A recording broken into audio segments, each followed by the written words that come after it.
Big boss के घर में एक सेलर टास्क हुआ और इस टास्क के दौरान रजत ने किस तरीके से विवेन की है बोलती बंद, तो वहीं कशिश ने दिखाया है अपना कमाल। क्या था पूरा टास्क, किसकी हुई जीत, चलिए जानते हैं। हेलो दोस्तों, मैं हूं कमल और आप अपना चैनल देख रहे हैं एमके बस। जैसा कि पहले तो अश्नीर ग्रोवर आते हैं, जहां सलमान ही उनकी बोलती बंद कर देते हैं।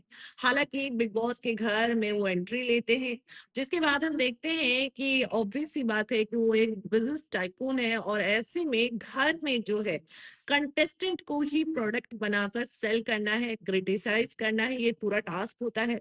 और पहले राउंड में हम देखते हैं कि सेलर टास्क के दौरान पहले राउंड में प्रोडक्ट होते हैं अविनाश मिश्रा, और वही ईशा होती है सेलर और कशिश होती है क्रिटिक। तो इस टास्क में पहले राउंड में किसकी जीत होती है? आपको बता दें कि ऑफ कोर्स जो है कशिश की जीत होती है, क्योंकि यहाँ पर अविनाश को सुपर स्नैक ईशा प्रोडक्ट बनाकर सेल करने की कोशिश करती है, लेकिन यहाँ पर कशिश बोल देती है सत्यानाश की रेसिपी। दरअसल वो सत्यानाश की रेसिपी इसलिए बोलती है कि कोई जिस तरीके से अविनाश अपना मुंह खोलते हैं, जिस तरीके से वो बोलते हैं, तो वो कहीं ना कहीं लोगों को पसंद भी नहीं आता है। और कशिश है जो यहाँ पर अविनाश की ही बोलती बंद की। भाई जिस तरीके से अगर अविनाश को इस तरीके से इस प्रोडक्ट के द्वारा देखा जाए तो सेल किया जाएगा, तो वो लोगों के लिए हार्मफुल होगा, जिसकी बर्बादी होगी ही होगी। तो ऐसे में पहले राउंड में हम देखते हैं कि कशिश की जीत होती है। दूसरा राउंड होता है कि रजत दलाल आते हैं प्रोडक्ट बनकर, वहीं चाहत उनकी सेलर बनती है और विवियन है जो यहाँ पर भाई जो बनते हैं क्रिटिक। तो ऐसे में जो चाहत है वो रजत को बलवान बनाकर बेचने की कोशिश करती है, वहीं विवियन है जो यूटर्न बोलते हैं। और जहां चाहत ये बोलती है कि रजत दलाल ने जैसे कि टाइम गॉड का टास्क परफॉर्म किया, उनके अंदर बहुत ज्यादा वो बलवान है और वो बुद्धिमत्ता भी उनके अंदर है, वो काफी ज्यादा इंटेलिजेंट भी है, काफी ज्यादा मतलब ताकत भी है। तो अगर इस प्रोडक्ट को कोई लेता है तो उसमें कोई गलतफहमी नहीं होगी, वो आगे ही बढ़ेगा। ऐसे में विवियन है जो यू टर्न का टैग देते हैं रजत दलाल को और कहते हैं कि ये बुद्धिमत्ता अगर किसी कोई इंटेलिजेंट होगा तो वो 15-15 मिनट पर सॉरी नहीं बोलेगा। और इसी के साथ ये भी कहते हुए नजर आए कि अगर इसके अंदर इतना ही दिमाग है, बलवान के बदौलत ही उसने टास्क को जीता है, टाइम गॉड टास्क को जीता है। और अगर उसके अंदर बुद्धि होती तो वो यू टर्न इसलिए मैं बोलता हूँ क्योंकि वो अपनी बात पर ही नहीं टिकते हैं और पलट जाते हैं और फिर थोड़ी देर बाद बोलते हैं यही तो मेरा प्लान था। तो इसके लिए मैंने एक नाम दिया हुआ है, 3 मिनट में बात बोलता है, 5 मिनट में स्टेटमेंट चेंज होता है, 15 मिनट में आदमी ही चेंज हो जाता है। तो इस तरीके से अगर कोई इंटेलिजेंट होगा तो वो बार बार सॉरी नहीं बोलेगा।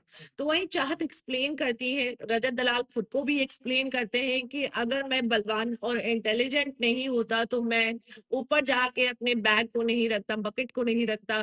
और अगर मैं ताकतवर नहीं होता तो मैं लड़ नहीं पाता, टास्क में परफॉर्म नहीं कर पाता। तो बात कहीं ना कहीं रजत दलाल की देखी जाए तो ठीक ही है। वो सॉरी बोल देते हैं, सॉरी बोलने का मतलब ये नहीं है कि कोई झुक जाता है। यहाँ पर रजत दलाल ने ये प्रूव कर दिया है कि वो अपना दिमाग भी लगाते हैं और वही जो है वो अपनी ताकत को भी सेम टाइम में यूज करते हैं। तो कहीं ना कहीं विवियन की बोलती बंद होती हुई नजर आई। और इस टास्क में दरअसल रजत की खुद प्रोडक्ट की जीत होती है, तो रजत की जीत होती है। वही तीसरा राउंड होता है, तीसरे राउंड में कौन विनर बनता है? श्रुतिका प्रोडक्ट बनती है, दिग्विजय जो है सेलर बनते हैं, वही कशिश है एक बार फिर से जो है क्रिटिक बनती है। तो यहाँ पर दिग्विजय जो है मस्ती के रूप में उन्हें सेल करते हैं, बोलते हैं कि श्रुतिका के पास जो भी आएगा वो बहुत ज्यादा खुश रहेगा, वो मतलब जितना भी टेंशन में उसका टेंशन खत्म हो जाता है। तो आज के समय में जितने लोग दुखी हैं तो उनको एक मस्ती और फन की जरूरत होती है, जो कि इस प्रोडक्ट में है। तो ऐसे में कशिश क्या डाक देती, सूरत नॉट सीरत। तो सूरत से भली वो अच्छी हो लेकिन सीरत अच्छी नहीं होती है, और सीरत अच्छी नहीं है तो लोगों के लिए बहुत ज्यादा हानिकारक होता है। और मस्ती सिर्फ दिखाने के लिए नहीं होती है, अंदर से भी होनी चाहिए। हालाँकि कशिश की बातों से कहीं न कहीं सैटिस्फैक्शन नहीं मिलती, ऑफ कोर्स नहीं मिलती, जो कशिश जिस तरीके से सूरत नॉट सीरत। तो श्रुतिका के में ऐसा कुछ नहीं है, वो जो है मुँह पे बोल देती हैं, ऐसा कुछ नहीं है। तो यहाँ पर जो है सेलर की जीत होती है, यानी कि दिग्विजय की जीत होती है। वाह! और उसके बाद एक और राउंड आता है, यहाँ पर अविनाश का राउंड आता है, जब हम देखते हैं कि यहाँ पर अविनाश खुद प्रोडक्ट बनते हैं और वो मतलब सॉरी विवियन का आता है, विवियन प्रोडक्ट होते हैं, अविनाश होते हैं सेलर, वहीं रजत दलाल जो होते हैं क्रिटिक होते हैं। तो रजत दलाल जो एक टैग देते हैं, गूंगा गूंगा भगौड़ा है, बोलेगा नहीं भाग जाएगा। तो इस तरीके का टैग दिया है और अविनाश ऑल सॉल्यूशन देते हैं।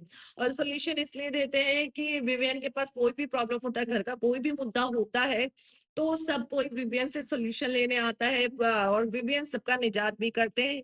तो कहीं न कहीं अविनाश की बात भी ठीक थी, लेकिन रजत दलाल ने भी जो बोला कि अगर ऑल सॉल्यूशन है, तो ये फिर अपनी मुद्दों पर बात क्यों नहीं करते हैं और चीज़ों से भागते क्यों हैं? जब इनको कुछ बोलना होता है, तो वो सीधे भाग जाते हैं और अपने दिमाग का यूज़ ही नहीं करते हैं। तो इस पर विवेक बोलते हैं कि मैं अपने मेंटल पीस को नहीं खराब करना चाहता हूँ। एक ही बात को 25 बार रिपीट किया जाता है, जिसके चलते मैं अपने मेंटल पीस को नहीं खराब करना चाहता हूँ और इस वजह से मैं अपनी एनर्जी को बचा कर रखता हूँ। लेकिन रजत दलाल ने भी भाई बात तो सही कही कि गूंगा भगोड़ा गलत टैग नहीं दिया, क्योंकि वो जहां उनको बोलना चाहिए मुद्दों में, वहां तो वो बोलते नहीं है, वहां अपनी एनर्जी को वेस्ट नहीं करना चाहते। खुद विवियन बोलते कि मैं अपनी एनर्जी को वेस्ट नहीं करना चाहता हूँ। तो ऐसे प्रोडक्ट को कौन लेगा जब खुद ही वो प्रोडक्ट अपने आप को बोल रहा है कि मैं अपनी एनर्जी हर चीज में नहीं वेस्ट करना चाहता हूँ। तो एक बात तो रजत ने सही बोला है, तो ये एक बार इस्तेमाल करने की चीज है, फिर तो बेकार है। और 1-2 बार इस्तेमाल करने के बाद चीज़ें बेकार हो जाए, तो वो तो सामने वाले का नुकसान है ना, तो कोई प्रोडक्ट क्यों लेगा? तो यहाँ पर रजत कहीं न कहीं सही बोलते हुए नज़र आए, लेकिन अश्नीर ने क्या किया भाई, रजत की बातों को ही काट दिया और वहाँ पर सीधे विवियन को जीत दे दी। और बोलते हुए नज़र आए अविनाश को कि ये खुद जब प्रोडक्ट था तो अपने आप को सेल नहीं कर पाया, लेकिन विवियन को बहुत अच्छे से सेल कर दिया। वे अविनाश ने जो बातें बोली ठीक है, कोई बात नहीं, लेकिन जो रजत ने भी बोली, वो भी कहीं न कहीं बातें ठीक थी, लेकिन यहाँ पर अजमेर जो है उनकी बातों को ही कट करते हुए नज़र आए। रजत ने ये भी बोला कि जस्ट एग्ज़ाम्पल कि कोई अगर गाड़ी खरीदेगा और वो 40 की स्पीड से ज़्यादा देगा ही नहीं, तो वो तो गाड़ी हमारे लिए बेकार है ना। तो यहाँ पर अजमेर कहता अरे जब गाड़ी को आदमी से क्यों कंपेयर कर रहे हो? तो प्रोडक्ट तो आदमी को ही बनाया है ना आपने, तो पहले बातों पे तो टिको। या प्रोडक्ट मत बोलो या तो सीधे बोलो कंटेस्टेंट। कंटेस्टेंट को के तौर पर ही पूरा टास्क करवाना चाहिए। अब प्रोडक्ट सेलर और क्रिटिक के ऊपर टास्क करवा रहे हो तो रजत दलाल ने तो कोई गलत नहीं बोला। फिलहाल आपको क्या कहना है इस टास्क में, जो ये टास्क हुआ कौन सही लगा कौन गलत लगा, कमेंट में जरूर बताएं। मिलते हैं अगले वीडियो में।